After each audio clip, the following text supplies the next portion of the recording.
The morning sun streaming through my apartment window felt almost accusatory as I smoothed down my navy pencil skirt for the third time. 24 years old, and I was finally starting a real career position, not another internship or temp job. Secretary at Viteri Holdings. The name had weight in this city, though I wasn't entirely sure why. I adjusted the hem of my skirt, which fell just above my knee. Professional. Appropriate. The white silk blouse was conservative enough, buttoned to a respectable height, and my dark hair was pulled into a neat low bun. My reflection showed exactly what I'd intended. Competent, polished, ready. The subway ride downtown took 40 minutes, giving me plenty of time to review everything I knew about my new employer. Viteri Holdings owned commercial real estate throughout the city, along with several upscale restaurants, and what the website vaguely termed import consultancy services. Roman Viteri himself was 32, according to the brief bio I'd found. Stanford educated, took over the family business at 28 after his father's retirement. What the corporate website didn't mention, but what I'd pieced together from whispered conversations and careful Google searches, was that the Viteri name carried a different kind of weight in certain circles, the kind that made people's voices drop when they spoke it. The kind that meant his buildings never had permit issues, his restaurants never failed health inspections, and his business rivals tended to suddenly relocate to other cities. I should have been more concerned. Should have questioned why the salary was nearly double what other executive assistant positions offered. Should have wondered why 3 previous secretaries had quit within 6 months. But I needed this job. Needed the health insurance, the stability, the chance to finally pay off my student loans. Needed to prove to myself that I could make it in this city that had chewed up and spit out so many of my college classmates. The Viteri Holdings building occupied an entire block in the financial district, all glass and steel reaching 30 stories into the morning sky. The lobby was marble and chrome, with security that rivaled airport TSA. I showed my new employee ID to 3 different checkpoints before reaching the executive elevator that would take me to the 28th floor. My stomach did a small flip as the elevator climbed. First day nerves, nothing more. I'd handled difficult bosses before. I could handle Roman Viteri. The executive floor was hushed luxury, thick carpet muffled footsteps, original artwork lined walls painted in tasteful grays and creams. Floor-to-ceiling windows offered panoramic views of the city sprawling below. My desk sat in an alcove just outside the corner office, positioned so I'd have a clear view of anyone approaching while maintaining some privacy. "You must be Nora." A woman in her 50s approached, her burgundy suit impeccable, her smile professional but warm. "I'm Patricia, Mr. Viteri's Director of Operations. I'll be showing you the ropes this morning before he arrives." "Thank you." I set my bag in the desk drawer, taking in the dual monitors, the sleek phone system, the stack of files already waiting for my attention. "What time does Mr. Viteri usually get in?" 9:30 precisely. He's never late, never early. You'll learn he's very particular about routines. Patricia opened the top file, revealing a detailed calendar. "Your primary responsibility is managing his schedule. Everything goes through you. Every meeting, every call, every visitor. He doesn't like surprises." We spent the next hour reviewing systems and protocols. Mr. Viteri took his coffee black, brought from a specific cafe 2 blocks away each morning. He preferred digital files, but required physical backups of all contracts. His dry cleaning was picked up Tuesdays and Fridays. Lunch meetings were scheduled for 1 o'clock. Never earlier, never later. Personal calls were transferred to his private line without screening. "The most important thing," Patricia said, lowering her voice slightly, "is discretion. Mr. Viteri's business often involves sensitive information. What you see, what you hear, stays in this office. Always." I nodded, filing away the warning. At 9:25, Patricia straightened, smoothing her already perfect suit. "He'll be here in 5 minutes. Remember, he appreciates efficiency and professionalism above all else." She left, and I found myself alone with my racing pulse. I pulled up his calendar on my computer, familiarizing myself with today's appointments. 10 o'clock, meeting with City Planning Commission. 11:30 call with an architect. 1 o'clock lunch with someone listed only as VM. 3 o'clock, another vague entry, warehouse inspection. At exactly 9:30, the elevator chimed. I looked up from my computer, schooling my expression into polite professionalism. Roman Viteri stepped into the hallway, and every carefully prepared greeting died in my throat. Photographs hadn't prepared me. Nothing could have. He was tall, easily 6'2", with the kind of build that came from disciplined gym routines, not vanity. Dark hair cut precisely, not a strand out of place. Sharp jaw shadowed with the barest hint of stubble. But it was his eyes that stopped me cold. Dark, intense, missing nothing as they swept the space with the practiced assessment of someone who automatically cataloged every detail, every potential threat. He wore a charcoal suit that had definitely been tailored specifically for him, the fabric moving with fluid precision as he walked. No tie yet, his white shirt open at the collar revealing tan skin and the suggestion of muscle beneath. Everything about him radiated controlled power, the kind that didn't need to announce itself because everyone already knew. Our eyes met. Held. Something electric passed through the air between us. Something I couldn't name and definitely shouldn't be feeling on my first day of work. Mr. Viteri. I stood, extending my hand, with what I hoped was appropriate professional courtesy. I'm Nora Chen, your new secretary. It's a pleasure to meet you. He crossed the space between us in 3 strides, taking my hand in a grip that was firm without being aggressive. His palm was warm, slightly calloused in a way that suggested he did more than push papers. The contact lasted exactly the appropriate amount of time, yet somehow felt both too long and not long enough. Ms. Chen, his voice was deep, with the faintest trace of an accent I couldn't quite place. Patricia's given you the orientation? Yes, sir. I'm familiar with your schedule and preferences.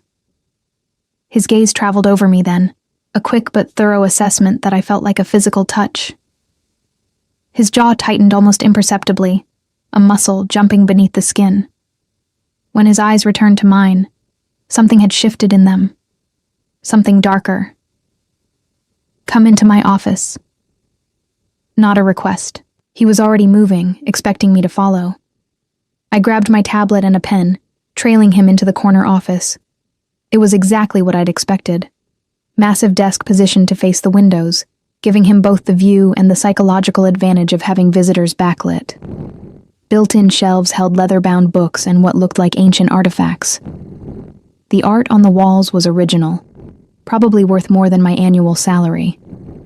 Everything was ordered, controlled, radiating the same contained power as the man himself. Roman moved to stand behind his desk, but didn't sit. Instead, he braced his hands on the polished surface, looking at me with an expression I couldn't read. Who told you to dress like that? The question was quiet, almost conversational, but I heard the edge beneath it. I blinked, genuinely confused. I'm sorry? Your skirt. His eyes dropped to it briefly before returning to my face. It's inappropriate.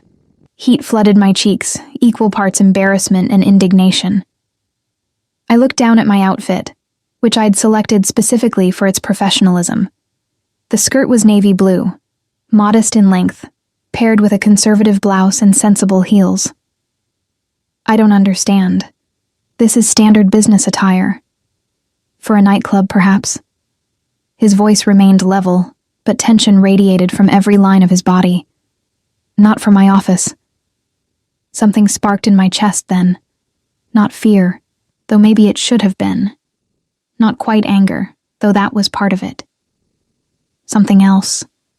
Something that made me lift my chin instead of ducking my head, made me meet his intense gaze directly instead of looking away.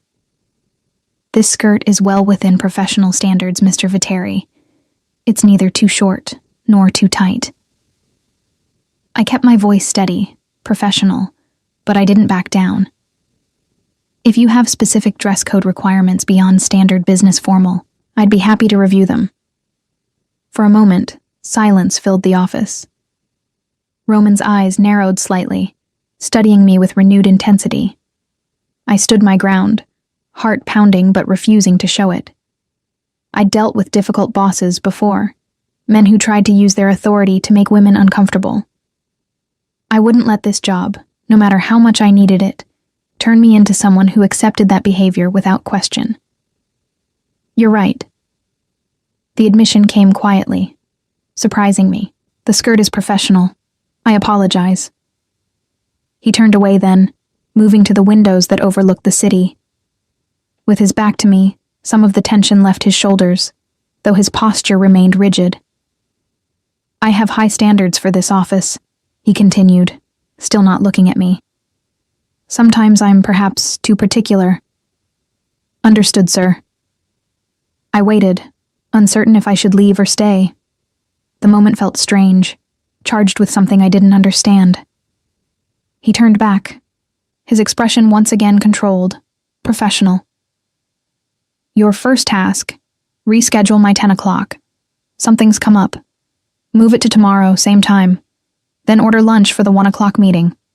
Giuseppe's the usual. Of course. I made notes on my tablet.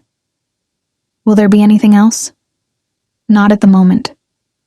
He sat finally, pulling his computer toward him in a clear dismissal. Close the door on your way out. I left, pulling the heavy door shut behind me. Only when I was safely back at my desk did I allow myself to really breathe. My hands trembled slightly as I reached for the phone to make the necessary calls. What had just happened? The intensity of his reaction to my completely professional outfit, his sudden apology, the way he'd looked at me like I was both a problem and a puzzle he couldn't quite solve. I should have been upset, should have been planning my resignation. But instead, I felt oddly energized. That spark I'd felt when I challenged him, when I refused to immediately back down. It had awakened something in me I hadn't known was sleeping. The morning passed in a flurry of phone calls and emails. Rescheduling the city planning meeting took 3 calls and some careful diplomacy. Ordering from Giuseppe's required navigating a host who clearly knew exactly who was calling and treated the request with reverent attention to detail. I familiarized myself with the filing system, the contact database, the dozens of small details that would make me efficient in this role. Roman emerged from his office twice. Once to grab a file from the cabinet near my desk, his presence filling the space even though he didn't speak. Once to take a call on his private line, his voice too low for me to hear the conversation, but his expression darkening with whatever was being said. Each time, I felt his eyes on me.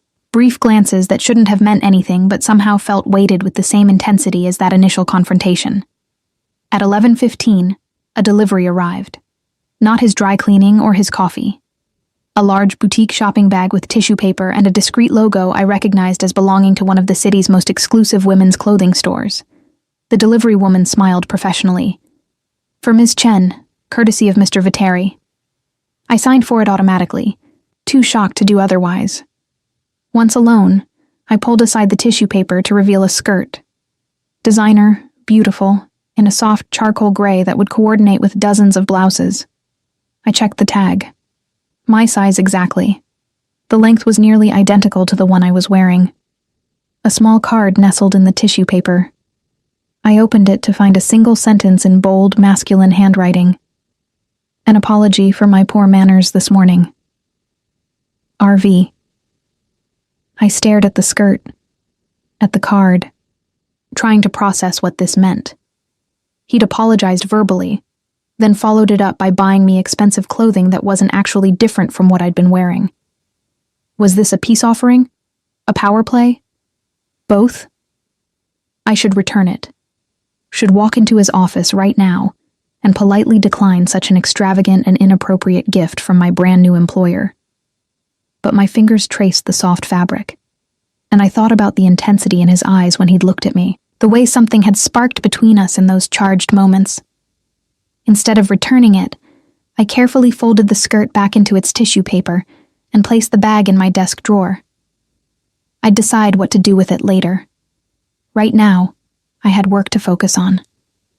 The 1 o'clock lunch meeting brought 3 men in expensive suits who all treated me with careful, impersonal courtesy. They filed into Roman's office, the door closing behind them. Through the heavy wood, I heard only the murmur of voices, nothing distinct. They emerged 90 minutes later, looking satisfied. Whatever business they'd conducted had gone well. Roman walked them to the elevator personally, his hand on each man's shoulder in turn, his smile easy and professional. The moment the elevator doors closed, the smile vanished. He returned to his office without looking at me. At 3 o'clock, he emerged in different clothes. The suit jacket was gone, replaced by a black leather jacket. The white shirt was rolled to his elbows, revealing forearms corded with muscle and, I noticed, the edge of what might be a tattoo on his left wrist. I'll be out for the rest of the day. He was already moving toward the elevator. Forward any urgent calls to my cell. Everything else can wait until tomorrow. Of course, Mr. Viteri. I watched him disappear into the elevator, wondering what warehouse inspection actually meant, wondering if I wanted to know. The rest of the afternoon was quiet. I organized files, familiarized myself with the various databases and systems, and tried not to think about the skirt in my drawer or the man who'd given it to me. Tried not to think about the way my pulse had jumped when he'd looked at me, or the strange feeling that everything had just become far more complicated than a simple job.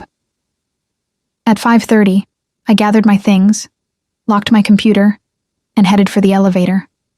The building was quieter now, most employees already gone for the day. My reflection in the elevator's mirrored walls showed a woman who looked composed, professional, unremarkable. But I felt different. Like something had shifted today, some door had opened that I wasn't sure I knew how to close. Like I'd stepped into a world that was more complex and dangerous than I'd understood when I'd accepted this position. The subway platform was crowded with evening commuters.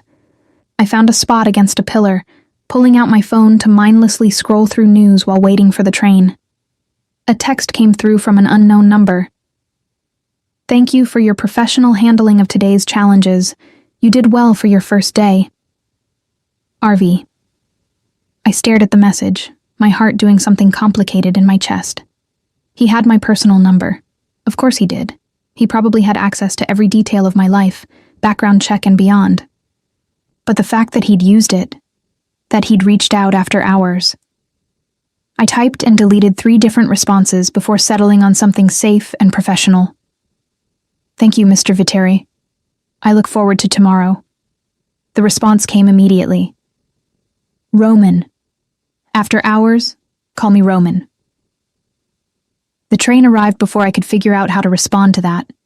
I tucked my phone away and stepped into the crowded car, my mind already spinning with questions I probably shouldn't be asking, about my new boss, about the intensity I'd felt in his office, about the way something inside me had responded to his attention, in a way that was definitely not professional.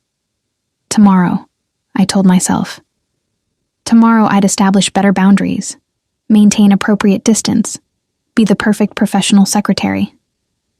Tomorrow I'd return the skirt and politely decline any further personal gestures. But even as I made these promises to myself, I knew I was lying, because when Roman had looked at me with that intensity, when he'd challenged me and I'd challenged him back, I'd felt more alive than I had in months, more seen, more present in my own skin. And that feeling, dangerous as it might be, was intoxicating. I wore the gray skirt the next morning. The decision happened almost without conscious thought.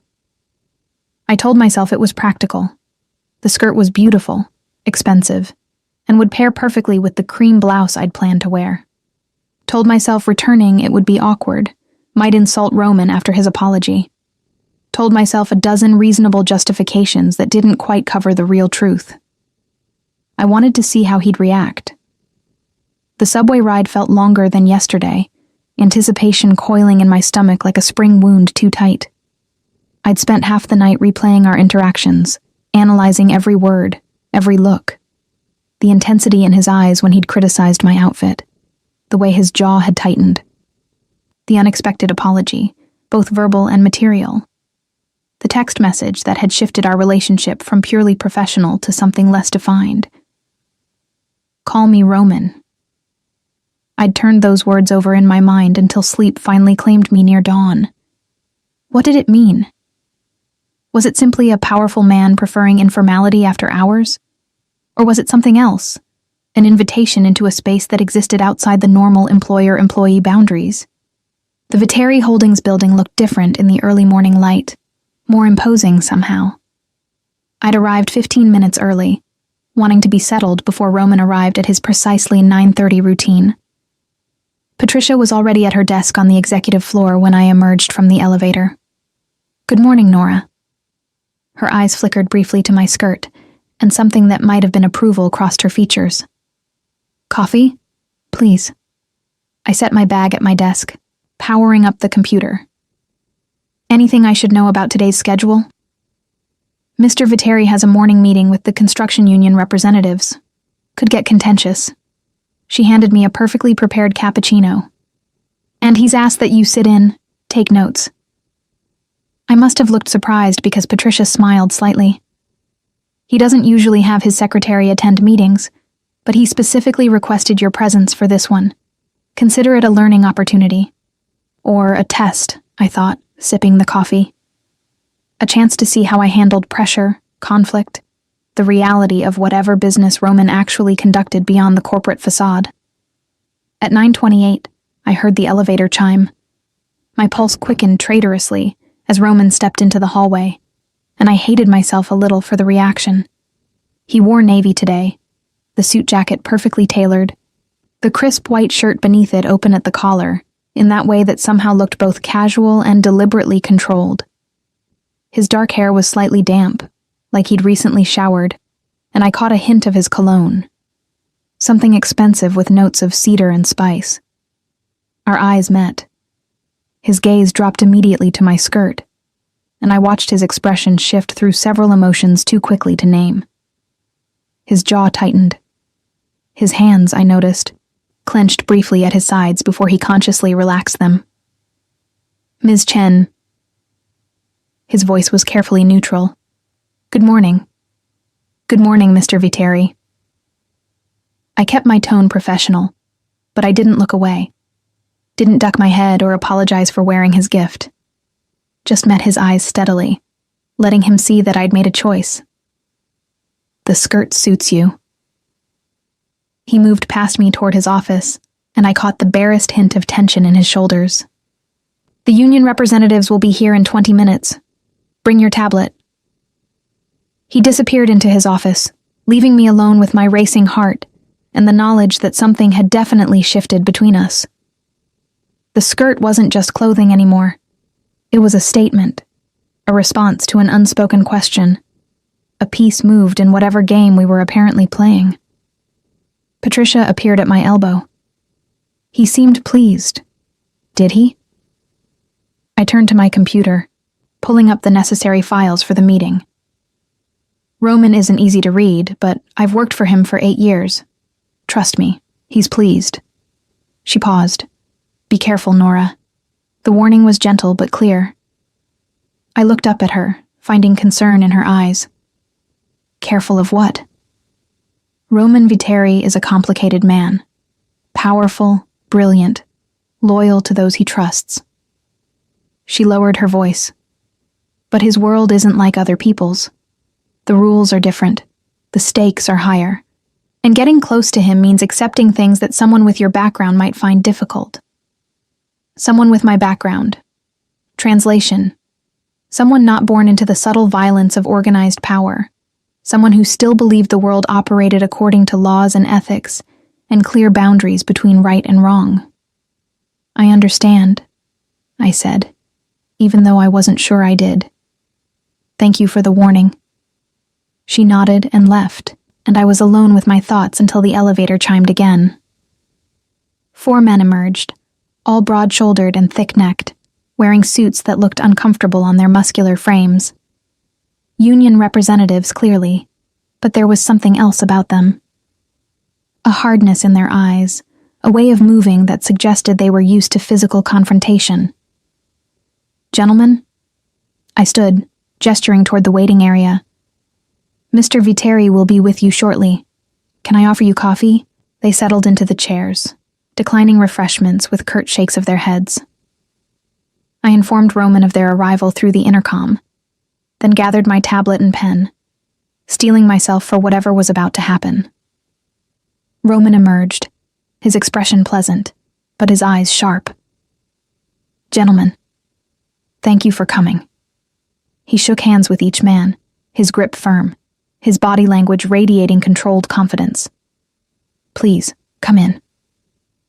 They filed into his office, and I followed, taking a seat slightly apart from the main cluster of chairs, positioning myself where I could observe without being directly involved.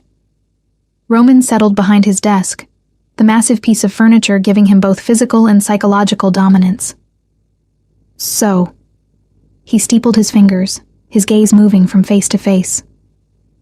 "We're here to discuss the issues at the Riverside construction site." The largest of the union men leaned forward, his expression aggressive.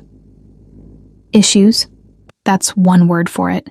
My guys have been getting pressured, told to rush work, skip safety protocols, cut corners." "By whom?" Roman's voice remained calm. "Your foreman, DeMarco." The man's jaw tightened. "We've filed formal complaints 3 times now. Nothing's changed." "I see." Roman pulled a file from his desk, opening it to reveal what looked like detailed reports. "These complaints, they're quite specific about times, dates, witnesses." He looked up. "Also quite convenient in their timing, coming right as we're negotiating the contract renewal." The tension in the room ratcheted up several notches. The union representative's face darkened. "You calling my men liars?" "I'm noting the timing." Roman closed the file carefully. "And I'm also noting that DeMarco has been with Viteri Holdings for 15 years. 0 safety violations, 0 complaints until 3 weeks ago. That's an interesting pattern." I watched, fascinated despite myself, as Roman methodically picked apart each complaint, revealing inconsistencies and convenient gaps in the allegations. He never raised his voice, never displayed anger. Instead, he used facts like surgical instruments, cutting away deception with precise efficiency. The largest man stood suddenly, his chair scraping back. "We're done here." "Sit down, Marcus." Roman's voice didn't change in volume, but something shifted in it. Something cold and absolutely unyielding. "We're done when I say we're done." For a moment, I thought the man would refuse. Violence seemed to shimmer in the air like heat waves. Then, slowly, Marcus sat. Not because he wanted to, but because something in Roman's eyes made it clear that refusing wasn't actually an option. "Here's what's going to happen," Roman continued, his tone conversational again. "You're going to drop these manufactured complaints.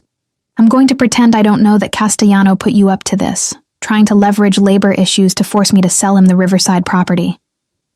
Marcus's face went pale. "In exchange," Roman said, "I'll increase the pension contribution by 3% and guarantee no layoffs through the end of next year. The contract renewal will be signed with these terms." He slid a document across the desk. "Your men get better benefits, better security. All you have to do is stop being a pawn in someone else's game." I watched Marcus read the document, saw greed and fear war across his features. Roman waited patiently, a chess master who already knew how this would end. "How do we know Castellano won't?" Marcus trailed off, the unspoken threat hanging in the air. "Because I'll make it clear to him that you're under my protection now." Roman's smile didn't reach his eyes. "And Castellano, for all his ambitions, isn't stupid enough to move against people I've claimed." The word claimed echoed in my head. The casual way Roman said it, like ownership was a simple fact of his existence. Like protection and control were 2 sides of the same coin. Marcus signed. The other men followed suit. Within 10 minutes, they were filing out of the office, their aggression replaced with the careful deference of people who knew they'd just dodged a bullet they hadn't seen coming. When the elevator doors closed behind them, Roman finally looked at me. "Your thoughts?" I should have been horrified, should have been already planning my resignation. Instead, I found myself analyzing what I'd witnessed with an objectivity that probably said something concerning about my own moral boundaries. "You knew about Castellano before they walked in," I said. "Always know your opponent's moves before they make them." He stood, moving to the windows. "And always give people a reason to choose you over whoever's threatening them. Carrot and stick, Ms. Chen, the foundation of negotiation." "That wasn't negotiation. That was..." I trailed off, uncertain what word fit. "That was business." He turned to face me. "My business. The kind you'll see more of if you stay in this position. The question is whether you can handle it." I met his eyes, that same spark from yesterday igniting again. "You already know I can. Otherwise you wouldn't have had me in that room." Something that might have been approval flickered across his face. "Perhaps. Or perhaps I wanted to give you the chance to walk away now, before you're in too deep." "Is that what you want? For me to walk away?" The question emerged before I could stop it, carrying implications far beyond the professional. Roman's eyes darkened and the air between us suddenly felt charged with the same intensity as yesterday. "What I want," he said quietly, "and what's wise are often very different things." Before I could respond, his phone buzzed. He glanced at it, his expression shifting. "I need to take this. We'll continue this conversation later." Dismissed again, I returned to my desk, my mind spinning. The morning's meeting had revealed several things. First, Roman's business operated in spaces where legal and illegal blurred until the distinction became meaningless. Second, he wielded power with surgical precision, using information and leverage like weapons. Third, he'd wanted me to see this, to understand what working for him really meant. And fourth, most dangerously, none of it had scared me away. The rest of the morning passed in a flurry of calls and administrative tasks. I fielded questions from contractors, scheduled meetings, and managed the constant flow of information that seemed to pour through my desk. Around noon, Patricia appeared with a concerned expression. "There's someone here to see Mr. Viteri. She doesn't have an appointment." "Name?" Patricia's expression tightened. "Isabella Castellano." The same last name Roman had mentioned in the meeting. Not a coincidence. "Does he know she's here?" "He knows. He said to send her in." Patricia lowered her voice. "Be careful with this one, Nora. Isabella isn't like other women in Roman's orbit. She's dangerous." I knocked on Roman's office door, entering at his acknowledgement. "Ms. Castellano is here." "Send her in." His voice was carefully neutral, but I saw tension in the set of his shoulders. Isabella Castellano swept past me seconds later, bringing with her the scent of expensive perfume and the subtle threat of violence wrapped in designer clothing. She was beautiful, dark hair falling in perfect waves, olive skin, eyes like chips of ice. Her red dress was elegant, expensive, and cut to showcase a figure maintained through dedicated effort. "Roman." She didn't wait for invitation, settling into the chair across from his desk with casual familiarity. "It's been too long." "Isabella." He remained standing, a power position. "I wasn't aware we had business to discuss." "We don't. I came socially." Her eyes flicked to me, still standing near the door. "Who's this? New secretary? You've gone through 3 since Victoria left." The dismissal in her tone was clear. I wasn't a person to her, just another interchangeable piece of office furniture. "Ms. Chen is excellent at her job," Roman said, and something in his tone made Isabella's eyes narrow. "That will be all, Nora." I left, closing the door behind me, but I couldn't entirely block out their voices. Isabella's laugh, artificial and sharp. Roman's responses, measured and careful. The sound of her heels clicking across his floor as she presumably moved closer to him. I tried to focus on work, but jealousy, irrational and unwelcome, gnawed at my chest. They had history, clearly. She called him by his first name, moved through his space like she belonged there. and she was beautiful in a way I would never be. Polished and dangerous, and perfectly suited to his world. 20 minutes later, Isabella emerged, her expression satisfied. She paused at my desk, looking me over with cold assessment. A word of advice, darling. Her smile was all teeth, no warmth. Don't get too comfortable. Roman doesn't keep secretaries long, and he certainly doesn't keep them for anything beyond typing and filing. She swept to the elevator, leaving me with the clear message. Whatever I thought was developing between Roman and me, I was deluding myself. Roman appeared in his doorway moments after the elevator closed. Nora, my office. I grabbed my tablet, following him in. He closed the door behind us, something he rarely did for our interactions. What did she say to you? Nothing important. I kept my voice level. Just friendly advice about job security. Isabella's advice is never friendly. He moved closer, close enough that I could see the flecks of gold in his dark eyes. She came here to mark territory, to remind me of family connections and old alliances, and to see who you were. Why would she care who I am? Because she's perceptive enough to recognize a threat when she sees one. The words hung between us, heavy with implication. I should step back, should remind him of professional boundaries, should do any number of appropriate things. Instead, I heard myself ask, am I? A threat? Roman's jaw tightened. You're becoming a distraction I can't afford. Then fire me. I don't want to fire you. The admission came roughly, like it was pulled from somewhere deep. That's the problem. We stood there, close enough to touch, the air crackling with tension. I could see his pulse beating in his throat, could feel the heat radiating from his body. Every instinct screamed at me to close the distance, to see what would happen if I just leaned in. Just. His phone buzzed, shattering the moment. He stepped back, putting professional distance between us again. I have a 2:00. Make sure I'm not disturbed. Of course. I fled to my desk, my heart hammering, my skin flushed. What was I doing? This was my boss. A man who operated outside the law, who wielded power through intimidation and leverage, who had women like Isabella Castellano in his orbit. But when he looked at me with that intensity, when tension sparked between us like electricity, I forgot all the reasons this was dangerous. Forgot everything except the feeling of being truly seen for the first time in my life. The afternoon crawled past. At 4:30, an envelope was delivered to my desk. Inside was an invitation to a charity gala next Saturday, along with a brief note in Roman's handwriting.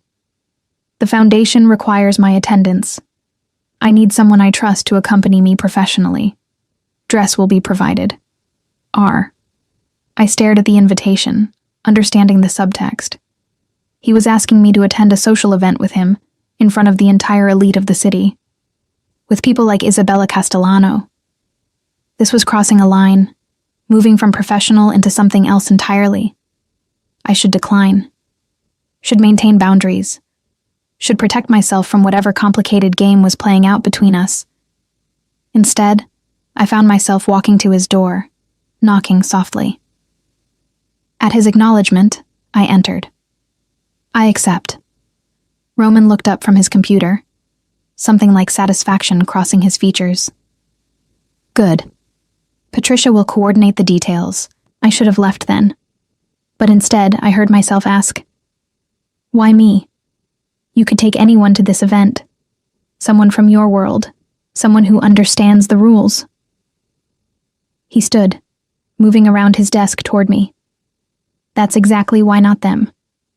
I'm tired of people who understand the rules of my world. Tired of relationships built on leverage and alliance.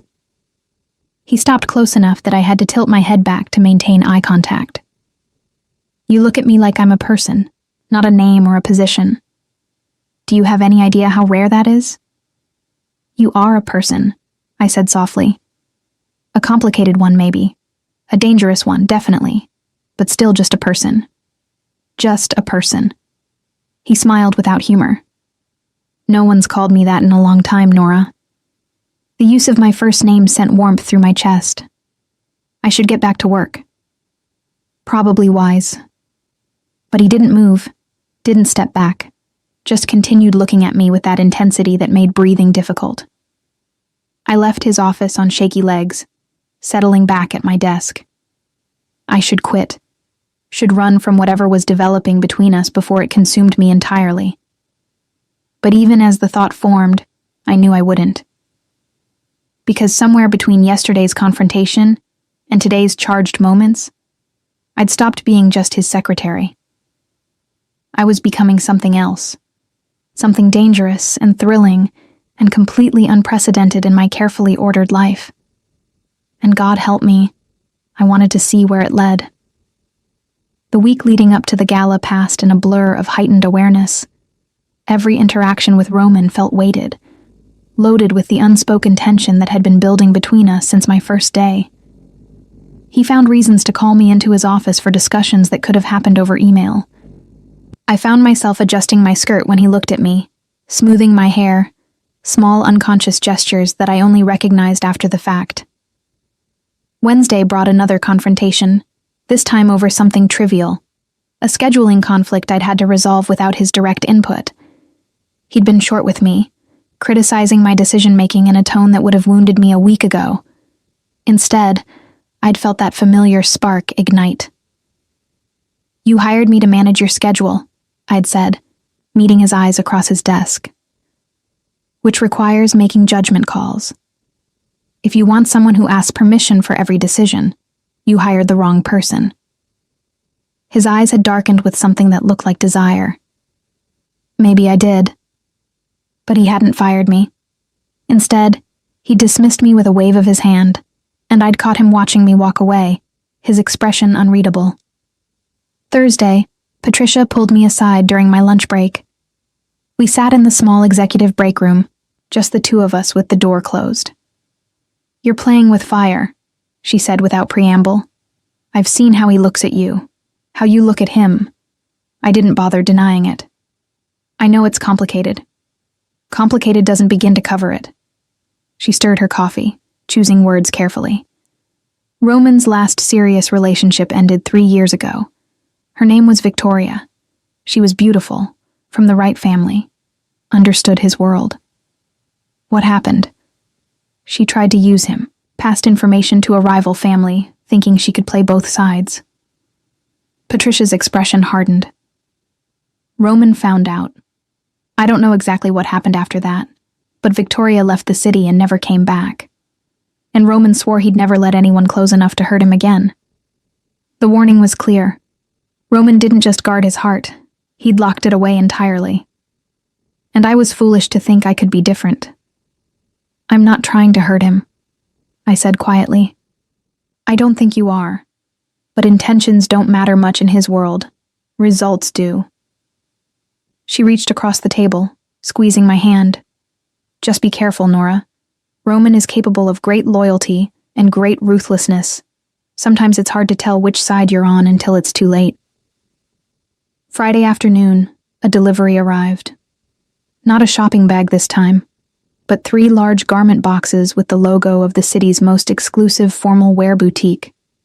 I signed for them, carrying the boxes into the small private bathroom near my desk.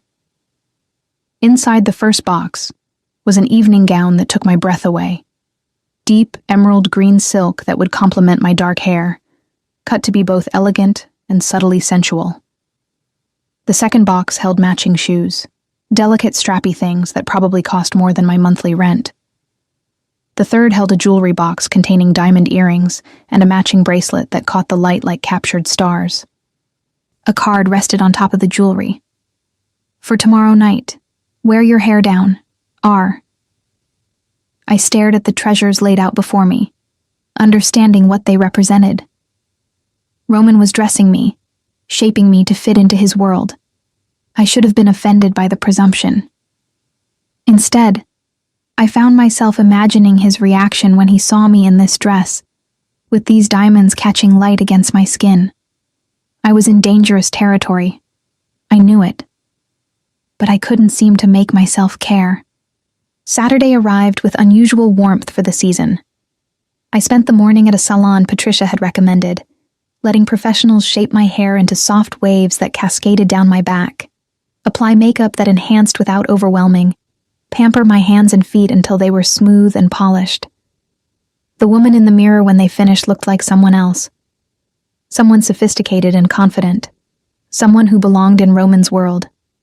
I tried to reconcile her with the girl who'd taken this job just 2 weeks ago, and found the distance unsettling. A car arrived at my apartment at 6.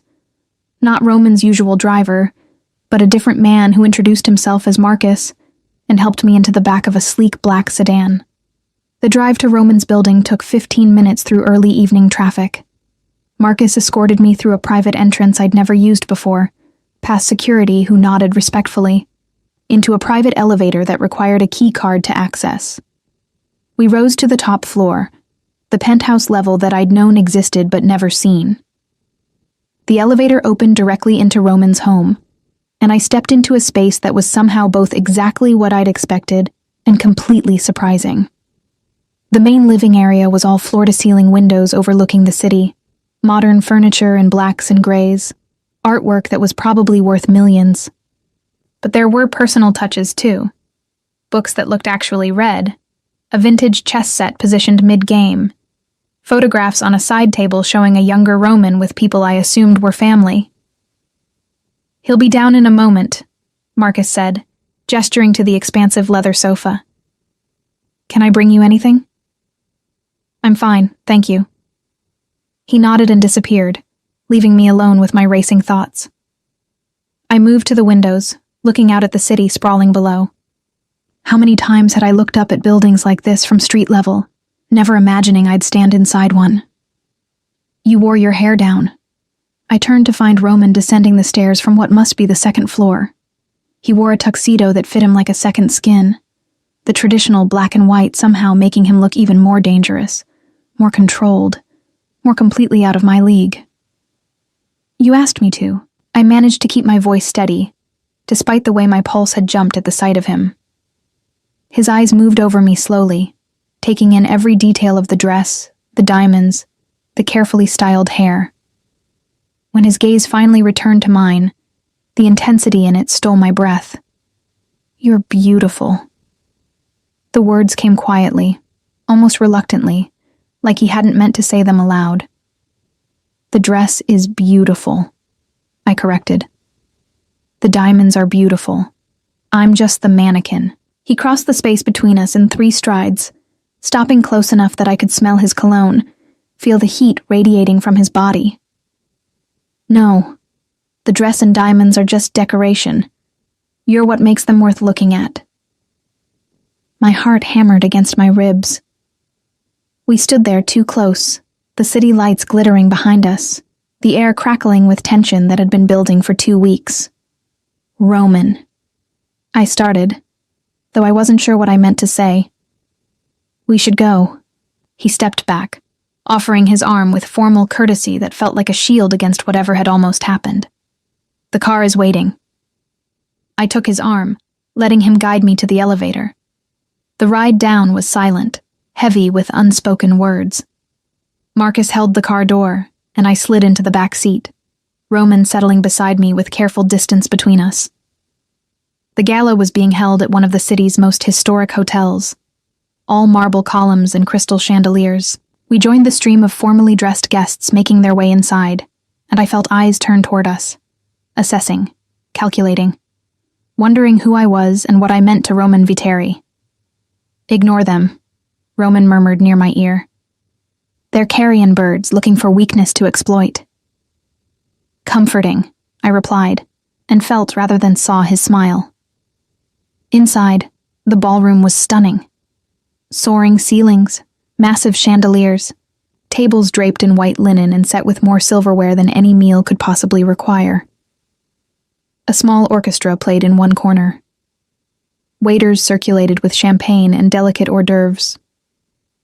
Roman's hand settled at the small of my back as he guided me through the crowd, stopping occasionally to exchange greetings with people whose names I recognized from news articles and society pages. He introduced me simply as my assistant, Nora Chen. But something in the way he said it in the possessive pressure of his hand against my back, suggested I was more than that. "Roman, darling."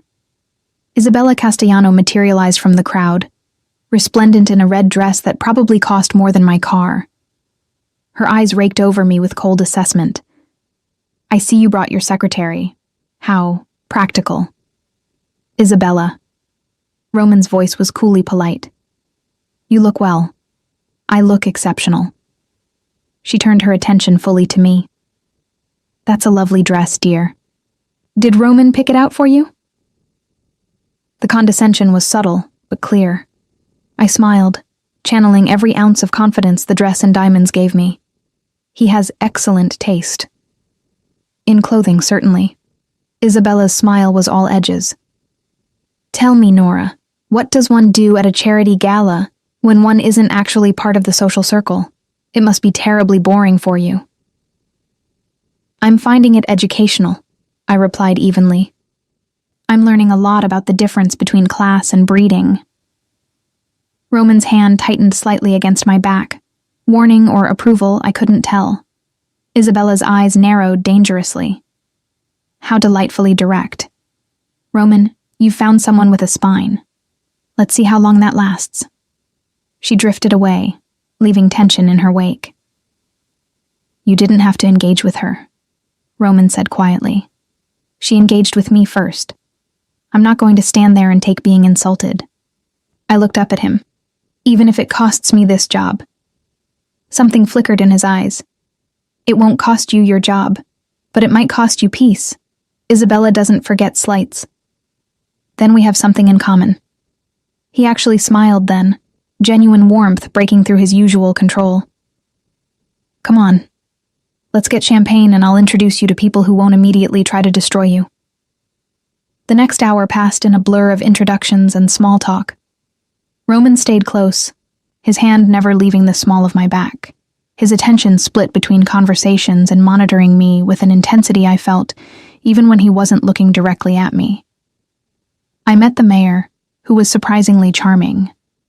A federal judge who seemed nervous around Roman, despite outranking him in every legal sense. Several business leaders who spoke in careful euphemisms about mutual interests and ongoing partnerships. And through it all, I felt Roman's presence like a physical force. The way he commanded space without trying. The way people deferred to him, not out of respect, but out of something closer to fear. The way his hand would occasionally brush mine, sending electricity up my arm. Dinner was announced, and we found our assigned table near the front of the room. I recognized several of our table mates from earlier introductions, business associates of Romans, along with their wives or dates. The conversation flowed easily around topics both benign and weighted with subtext I was beginning to understand. Midway through the main course, a man approached our table. Older, perhaps 60, with silver hair and a smile that didn't reach his eyes. He nodded to Roman with careful respect. "Viteri, I wondered if you'd be here tonight." "Castellano." Roman's voice had gone cold. "I wasn't aware you'd been invited." "Castellano, Isabella's father, presumably. The man Roman had mentioned during the union meeting, the one who'd been trying to force him to sell property." "Oh, the foundation and I go way back. I'm a major donor." Castellano's eyes moved to me, lingering with uncomfortable intensity. "And who is this lovely creature?" "My assistant." Roman's hand found mine under the table, lacing our fingers together in a grip that was both possessive and reassuring. "Ms. Chen." "Charming." Castellano's smile widened. "Tell me, Ms. Chen, how do you find working for our friend Roman? He can be quite demanding." "I find it rewarding," I replied, feeling Roman's thumb stroke across my knuckles. "Mr. Viteri has high standards, but he also rewards excellence." "I'm sure he does." The innuendo was clear. "Well, I won't interrupt your evening further. Roman, we should talk soon. About the Riverside property. I think you'll find my latest offer very reasonable. I'm not selling. Not yet." Castellano's smile never wavered. "But circumstances change. People change. Priorities shift. I'm a patient man." He walked away, leaving tension crackling in his wake. Under the table, Roman's grip on my hand tightened until it was almost painful. "Breathe," I whispered, and felt some of the tension leave his body. "He's threatening you." Roman's voice was barely audible. That's what that was. A reminder that he knows about you now, that you're a potential pressure point. I'm not afraid of him. You should be. These people, they don't play by normal rules. They'll use anyone, hurt anyone, to get what they want. I turned in my seat slightly, meeting his eyes. Then I guess I'm in good company, because neither do you. His expression shifted, something raw and unguarded flashing across his features. You should be running from me, not sitting here holding my hand. Probably. I squeezed his fingers gently, but I've never been very good at doing what I should. The orchestra began playing, couples moving to the dance floor. Roman stood, tugging me gently to my feet. "Dance with me." It wasn't a question. I let him lead me to the floor, hyper-aware of every eye watching us, of Isabella's cold glare from across the room, of Castellano's knowing smirk. But none of it mattered when Roman pulled me into proper dance position, one hand at my waist, the other holding mine as we began to move to the music. "I'm not very good at this," I admitted, following his lead. "You're doing fine." His voice was quiet, meant only for me. "Just let me lead." We moved together, closer than the formal dance required, his hand warm against my back, my fingers resting on his shoulder. Around us, the world faded. The glittering crowd, the political maneuvering, the dangerous games. For these few minutes, there was only music and movement and the feeling of being exactly where I belonged. Nora. My name was a caress. This thing between us, it's dangerous. I know. You could get hurt. Badly. These people, they'll see you as leverage against me. I know that too. Then why are you still here? I looked up at him, at the conflict clear in his eyes, and told him the simple truth. Because when I'm with you, I feel alive in a way I never have before. Because you see me. Really see me. Not just what I can do for you. And because I think maybe you need someone who sees you too. Not just the power and the name and the empire. His jaw tightened. And for a moment, I thought he might pull away. Instead, he drew me closer. Until we were moving as one. Until I could feel his heartbeat against mine. "You're going to ruin me," he murmured against my hair. "Or save you. Jury's still out." He actually laughed. A quiet sound that rumbled through his chest. "You're infuriatingly optimistic for someone who's seen what you've seen of my world. Someone has to balance out your brooding cynicism." We danced through 2 more songs, holding each other like the world beyond this moment didn't exist. But eventually the music ended, reality returning with the polite applause of the crowd.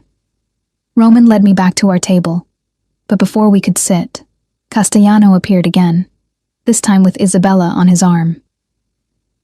"Roman, I insist you let me steal your lovely assistant for a dance. It's only fair, after you monopolized her all evening." Everything in me screamed to refuse. Roman's hand tightened on mine, his body tensing. But we were surrounded by the city's elite, cameras discreetly capturing moments for society pages. Refusing would cause a scene, would show weakness. Of course. Roman's voice was carefully controlled, but I heard the rage beneath it. "Nora?" I met his eyes, seeing the conflict there, the barely restrained violence. "It's fine," I said quietly, then let Castellano lead me to the dance floor. Up close, he smelled of expensive cologne and something sour underneath. His hand on my waist was too familiar, his grip on my hand too tight. We began to move, and I focused on maintaining appropriate distance. "You're playing a dangerous game, Ms. Chen." His voice was conversational, but his eyes were cold. "Getting involved with Roman Viteri. I'm not involved with him. I'm his assistant. Please, I've seen how he looks at you. Like you're something precious he wants to lock away and protect. Castellano's smile was predatory. Roman's always had that weakness, caring too much about the few people he lets close.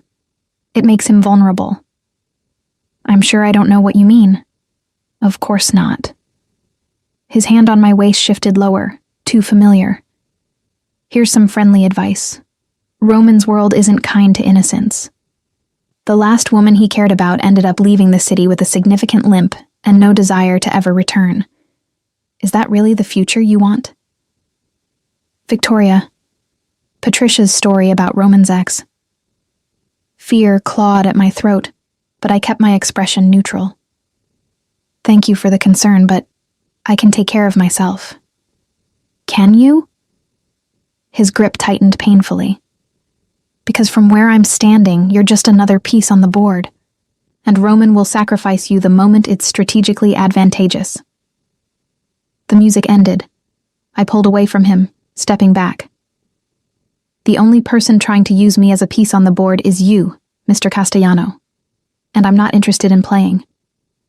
I walked away before he could respond, heading not back to our table but toward the terrace doors. I needed air, needed space to process the fear Castellano had deliberately kindled. Outside, the night air was cool against my flushed skin.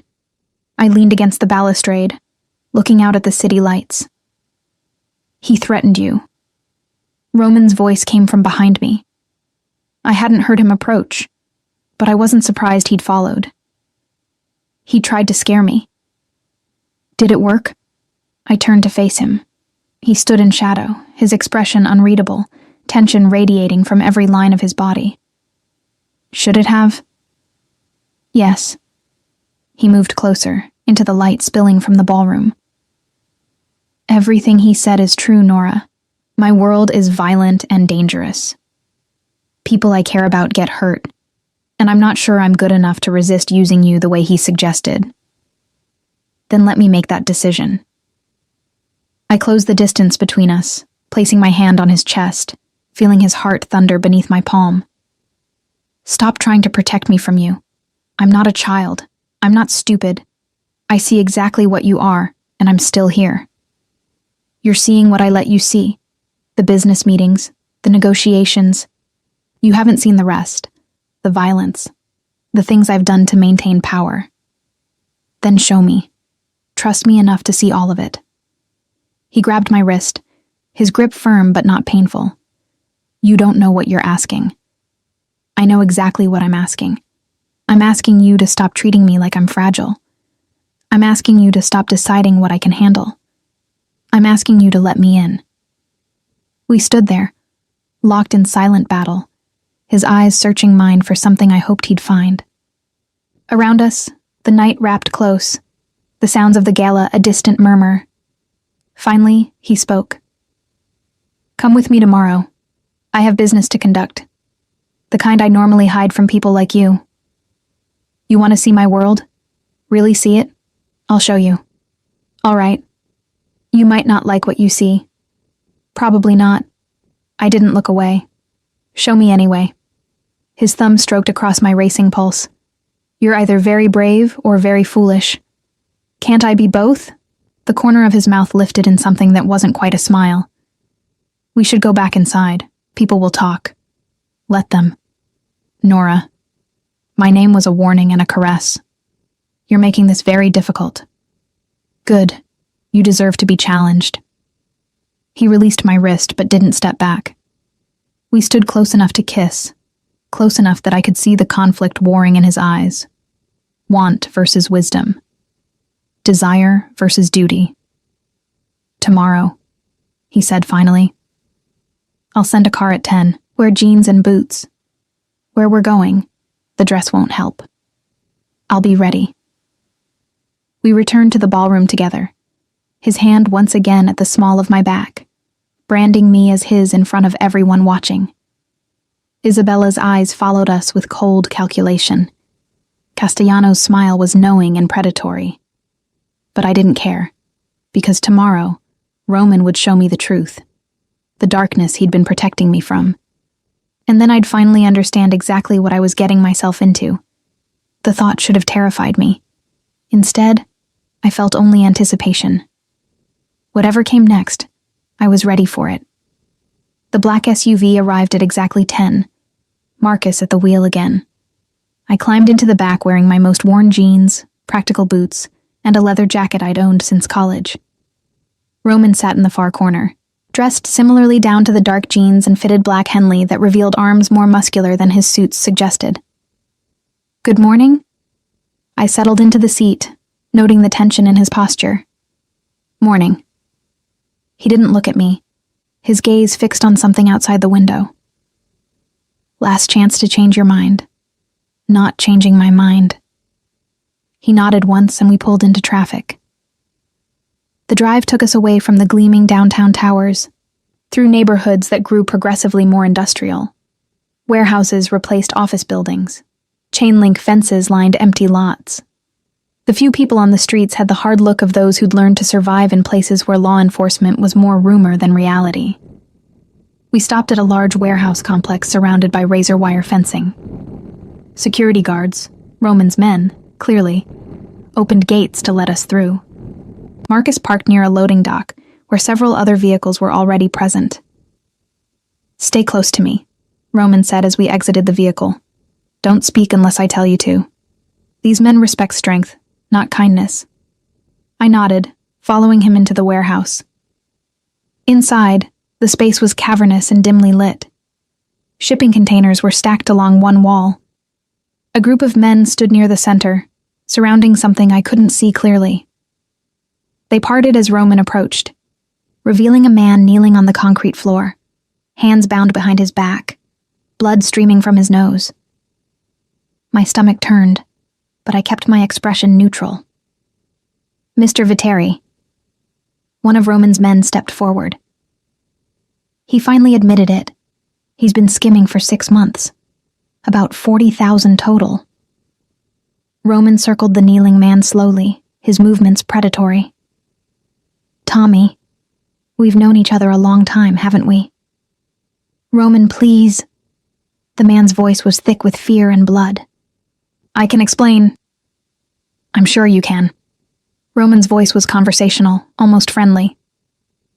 "You have a gambling problem. Your wife left you. Your daughter needs surgery you can't afford. Very sympathetic circumstances. I was going to pay it back." "Were you?"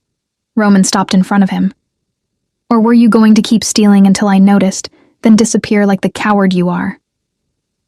The casual cruelty in his tone made my skin prickle. This was the Roman that Castellano had referenced, the dangerous man beneath the polished exterior. "Please." Tommy was crying now. "I'll do anything. I'll work it off. Just don't." Roman held up a hand, silencing him. He turned to his men. "How much has he taken?"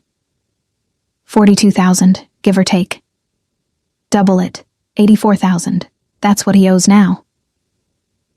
Roman looked down at the kneeling man.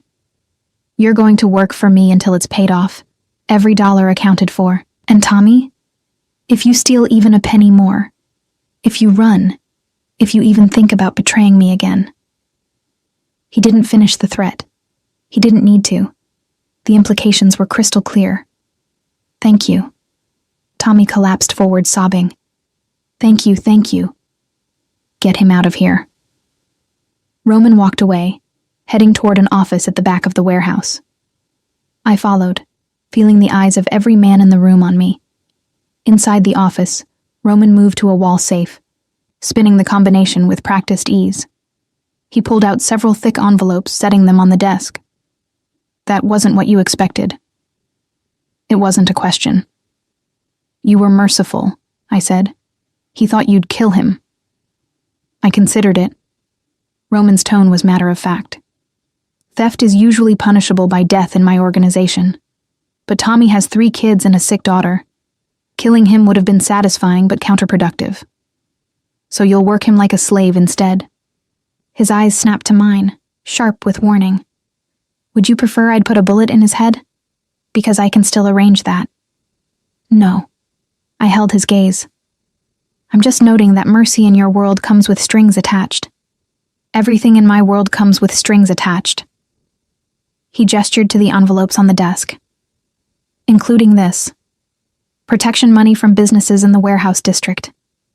They pay me monthly, and in return, no one bothers them. No robberies, no vandalism, no problems with the unions or city inspectors. Extortion. Protection. The police can't keep these businesses safe. I can. He opened one envelope, rifling through the cash inside. Some call it a shakedown. I call it providing a service the city refuses to provide. I moved closer, looking at the stacks of bills. Hundreds, mostly. Thousands of dollars in each envelope. And if they refuse to pay? Then they don't receive protection. And usually, within a week or two, they change their minds. His smile was cold. Funny how a few broken windows and a robbery can shift someone's perspective on the value of security. You break their windows to prove they need you. I don't have to. There are plenty of people willing to do that for free. I just make sure my clients don't experience it. The rationalization was smooth, practiced. I could see how people convinced themselves this was acceptable. How Roman himself had woven a narrative where he was providing legitimate service rather than running a protection racket. This is what you wanted to show me. I met his eyes. The reality of how you maintain power. Part of it, there's more. He gathered the envelopes, returning them to the safe. But yes, this is who I am, Nora. Not the man in the tuxedo at charity galas. This. Someone who takes money through threat of violence. Someone who has people beaten for stealing. Someone who operates outside the law, because the law is for people with less power than I have. I should have been disgusted. Should have been planning my exit from his world, from this job, from whatever was developing between us. Instead, I found myself analyzing it clinically, separating the man from his actions. Why did you want me to see this? Because I'm tired of you looking at me like I'm a good man. The admission came roughly. I'm not. I've done terrible things. I'll do more terrible things. And if you're going to be in my life in any capacity, you need to understand that. In your life, I repeated. Not just your employee. His jaw tightened. You're already more than my employee. You know it. I know it. Everyone at that gala last night knew it. And that scares you. It terrifies me. He moved closer, backing me against the desk. Because people I care about become targets. Vulnerabilities. Weaknesses that enemies exploit. Like Victoria? His expression shuddered. Who told you about her? Patricia mentioned her. So did Castellano. I held his gaze despite the dangerous edge that had entered his eyes. What happened to her? For a long moment, I thought he wouldn't answer. Then he sighed, some of the tension leaving his body. Victoria was smart, beautiful, from the right family. We were together for 2 years. I thought I loved her. His voice was flat, emotionless. Turns out she was passing information to the Castellano family. Everything I told her, every plan, every vulnerability, she was a plant from the beginning. What did you do to her? I exposed her to her own family. Let them know she'd been caught betraying them by getting sloppy, letting emotion cloud her judgment. The Castellanos dealt with her internally. His smile was bitter. Last I heard, she was in Europe, living under a new name, with a permanent limp and a healthy fear of crossing anyone with power.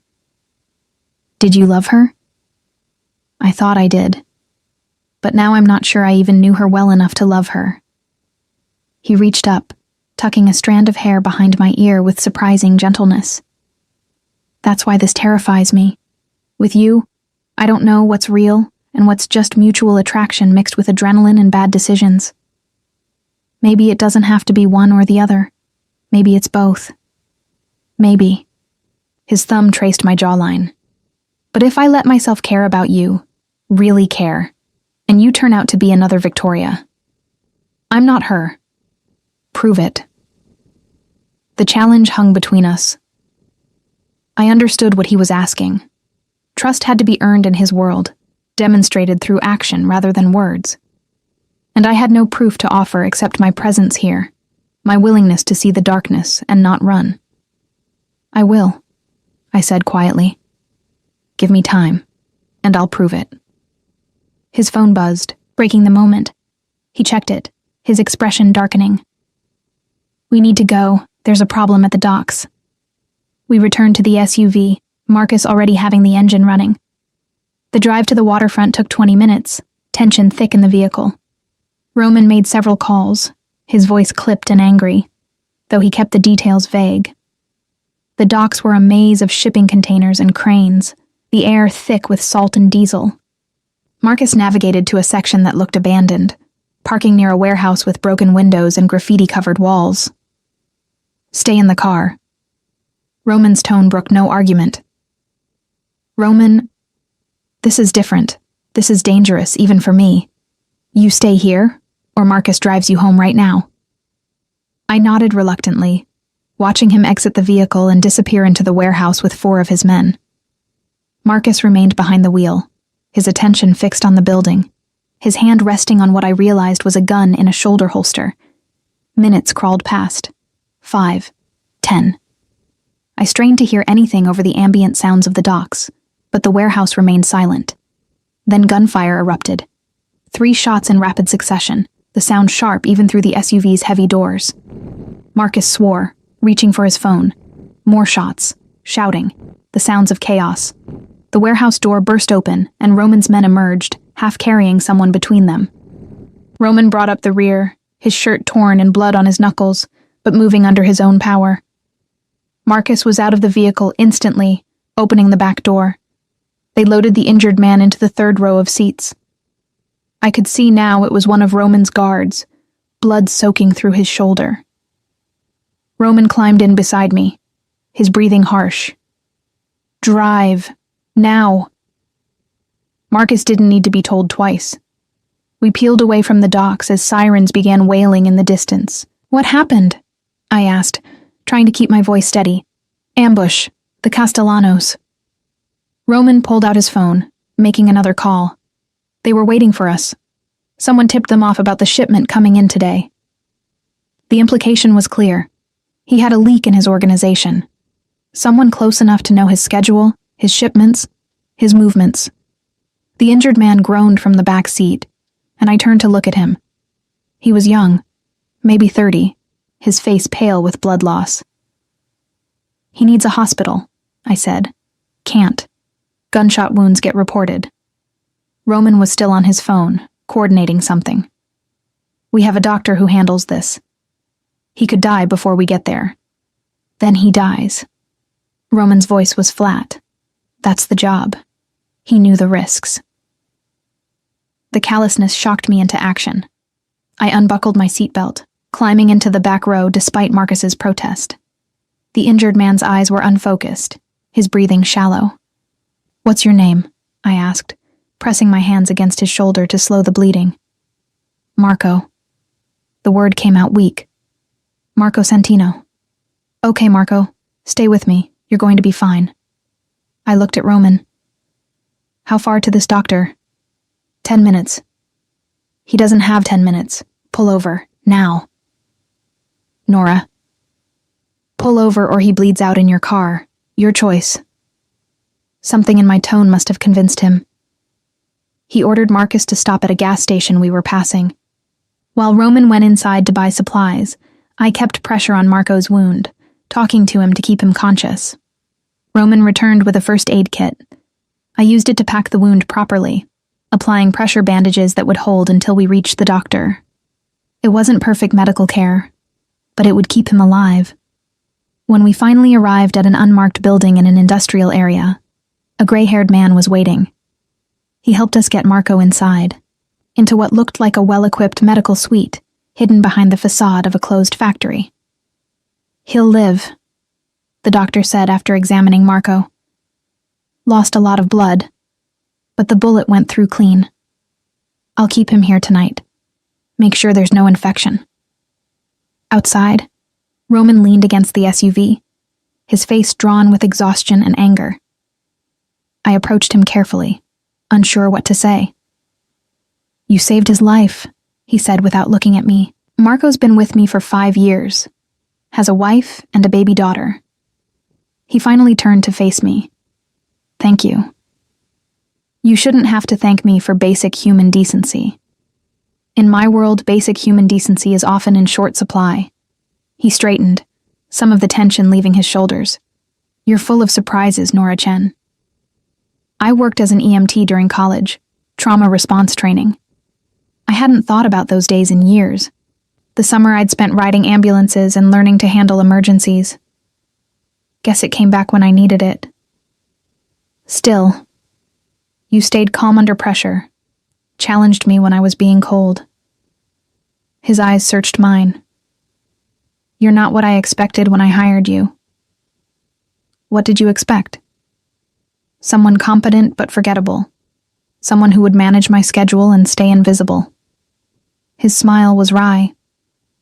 Instead, I got someone who argues with me, challenges my decisions, and makes me question choices I've made for years. Is that a bad thing? I don't know yet. He pushed off from the SUV. Come on, I'll take you home. The drive back to my apartment was quiet, both of us processing the day's events. When we pulled up to my building, Roman walked me to my door despite my protests. Tomorrow, take the day off, he said. After today, you've earned it. I'm fine. Nora. His hand came up, cupping my cheek with unexpected tenderness. Take the day. That's an order.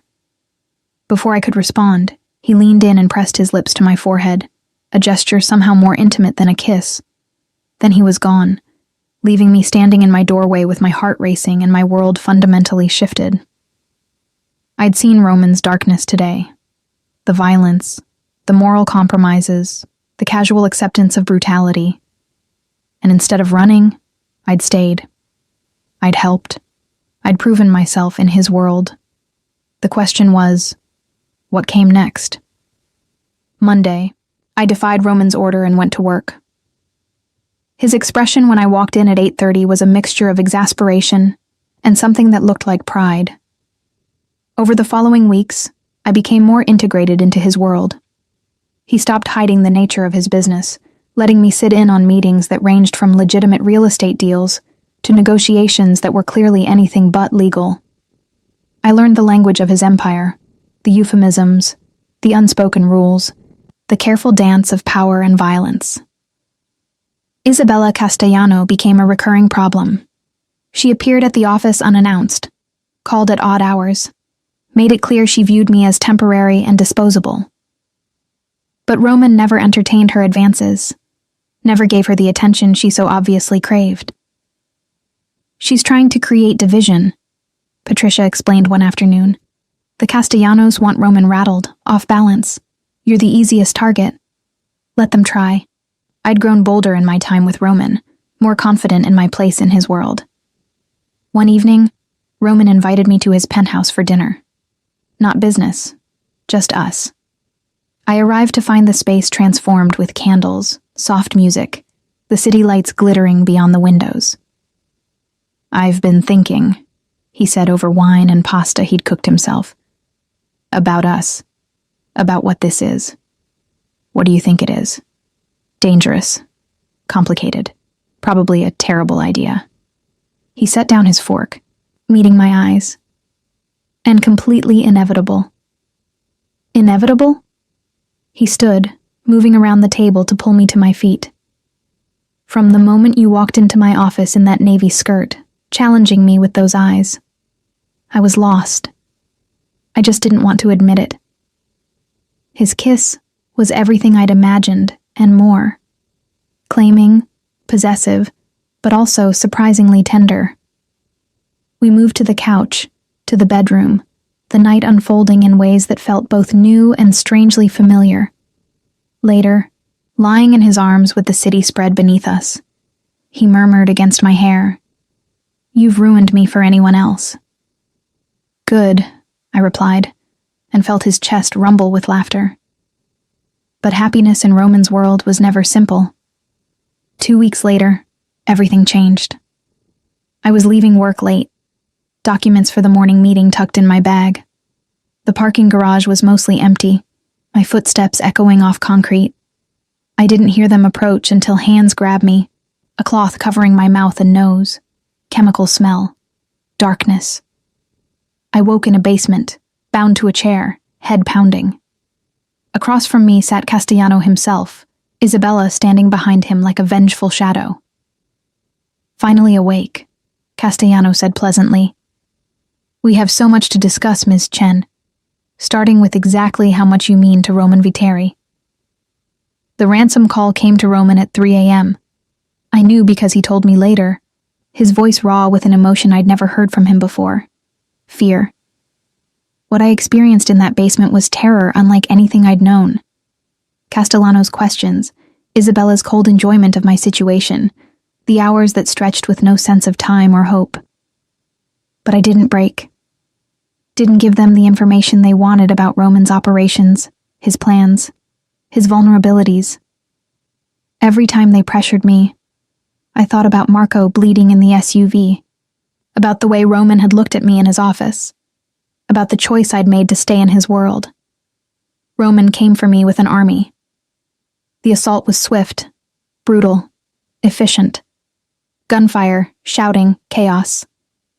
Then his hands on my face, checking for injuries, his voice breaking as he whispered my name. The aftermath was complicated. Castellano disappeared, permanently, I suspected, though Roman never confirmed it. Isabella fled the city. Several members of their organization either switched allegiance to Roman or vanished. "I should never have let you in," Roman said the night I returned to his penthouse, both of us battered but alive. "This is why I don't let people close." "Too late," I replied, taking his hand. "I'm already close. You can't scare me away now." 6 months later, Roman made an announcement that shocked the city's underworld. He was establishing a foundation, legitimately this time, to provide scholarships and opportunities for young people trapped in neighborhoods controlled by organized crime. "You did this," he said, as we reviewed the paperwork. "We did this," I corrected. "Together." The foundation grew. By the 2nd anniversary of my kidnapping, which we never spoke about but never forgot, we'd helped over 100 kids escape the cycle of violence and poverty. 2 years later, at 27, I stood in Roman's office, our office now, reviewing applications for the next scholarship class. Roman entered, closing the door behind him. "Remember the first time I called you into this office?" he asked. "You criticized my skirt."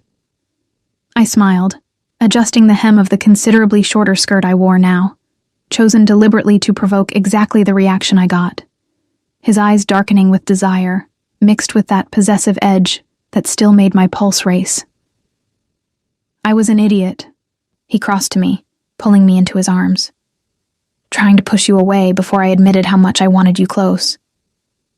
"You were," I agreed, "but I forgave you." He knelt then, suddenly, pulling a small box from his pocket. "Nora Chen, you came into my life and changed everything. Made me want to be better, do better, build something beyond fear and power. Marry me, be my partner in everything." I looked at him. This dangerous, complicated, beautiful man who'd shown me his darkest parts and trusted me not to run, who'd built something meaningful from Empire of Shadows. "Yes," I said simply.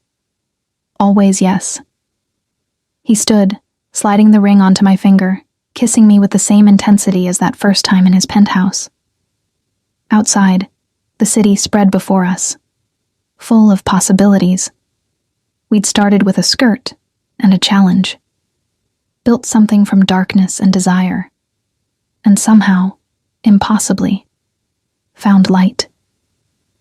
"I love you," he murmured against my lips. "I know," I replied. "You always have. You just needed someone brave enough to see it. And in the office where our story began, with the city as our witness, we began the next chapter together.